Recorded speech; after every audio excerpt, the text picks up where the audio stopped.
তালেবান বিশ্ব মানচিত্রে একসময় যার পরিচিতি ছিল সন্ত্রাসী সংগঠন হিসেবে, জঙ্গি গোষ্ঠী আল কায়দার সাথে সম্পৃক্ততার অভিযোগে প্রায় 2 দশক আফগানিস্তান শাসনরত বাহিনীটির বিরুদ্ধে সরাসরি যুদ্ধ চালিয়ে যায় যুক্তরাষ্ট্র।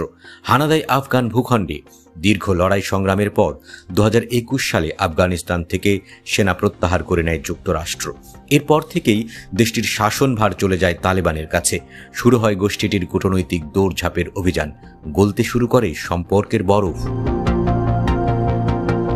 আনুষ্ঠানিকভাবে তালেবানকে স্বীকৃতি না দিলেও আফগানিস্তানকে কাছে টানতে ব্যাপক তৎপরতা চালাচ্ছে পরাশক্তিরা, যার মধ্যে উল্লেখযোগ্য রাশিয়া। দীর্ঘ 22 বছর তালেবানকে সন্ত্রাসী সংগঠন হিসেবে দেখার পর গেল মাসে গোষ্ঠীটির উপর থেকে এই তকমা তুলে নেয় মস্কো, যেটিকে তালেবানের অন্যতম কূটনৈতিক সফলতা হিসেবে দেখা হচ্ছে। সন্ত্রাসী খেতাব উঠিয়ে নেওয়ার ফলে এখন থেকে বৈধভাবেই বাণিজ্যিক কার্যক্রম পরিচালনা করতে পারবে দুই দেশ। বার্তা সংস্থা রয়টার্সের এক প্রতিবেদন বলছে, বর্তমানে আনুমানিক $300 মিলিয়ন বাণিজ্য করছে রাশিয়া আফগানিস্তানের মধ্যে। দেশটি থেকে প্রচুর পরিমাণে গ্যাস, তেল এবং গম আমদানি করে থাকে কাবুল। আরেক পরাশক্তি চীনের সাথেও জোরালো সম্পর্ক তৈরি করছে তালেবান সরকার। আফগানিস্তানের বিভিন্ন খাতে বিনিয়োগ করতে আগ্রহী চীনা ব্যবসায়ীরা বেইজিং থেকে ডেকে এনে তালেবান প্রতিনিধিদের এমনটাই জানিয়েছে শি জিনপিংয়ের প্রশাসন। আর তাতে আগ্রহও দেখিয়েছে আফগানিস্তান। এছাড়াও ডলারের আধিপত্য কমাতে চীন রাশিয়ার সাথে আঞ্চলিক মুদ্রায় লেনদেন করতেও আগ্রহ প্রকাশ করে তালেবান সরকার, যা বহু নিষেধাজ্ঞায় জর্জরিত আফগানিস্তানকে অনেকটাই সহায়তা করবে।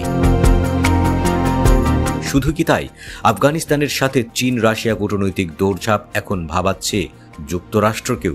আর তাই তো তালেবানকে দেয়া সন্ত্রাসী উপাধি পুনর্বিবেচনার সিদ্ধান্ত নিয়েছে ওয়াশিংটন।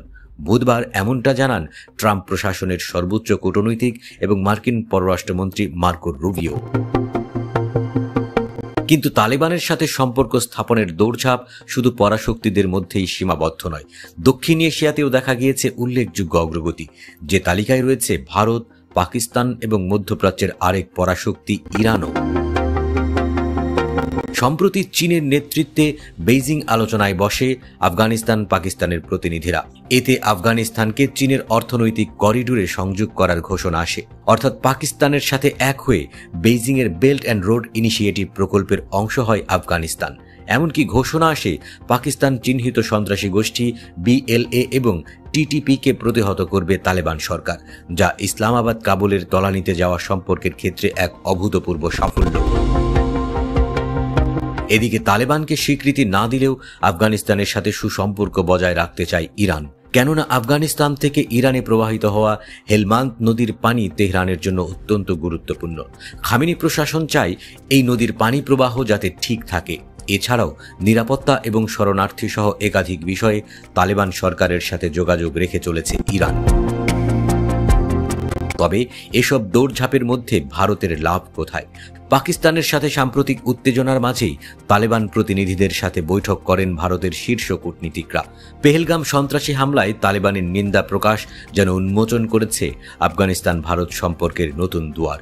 এর আগে চলতি বছরের শুরুতে দুবাইয়ে তালেবান পররাষ্ট্রমন্ত্রীর সাথে বৈঠক করেন ভারতের পররাষ্ট্র সচিব বিক্রম মিস্ত্রি। কিন্তু হঠাৎই তালেবান সরকারের প্রতি দেশগুলোর সম্পর্ক উন্নয়নের এমন তাড়াহুড়োর নেপথ্যে কি রয়েছে তা নিয়ে চলছে চুলচেরা বিশ্লেষণ।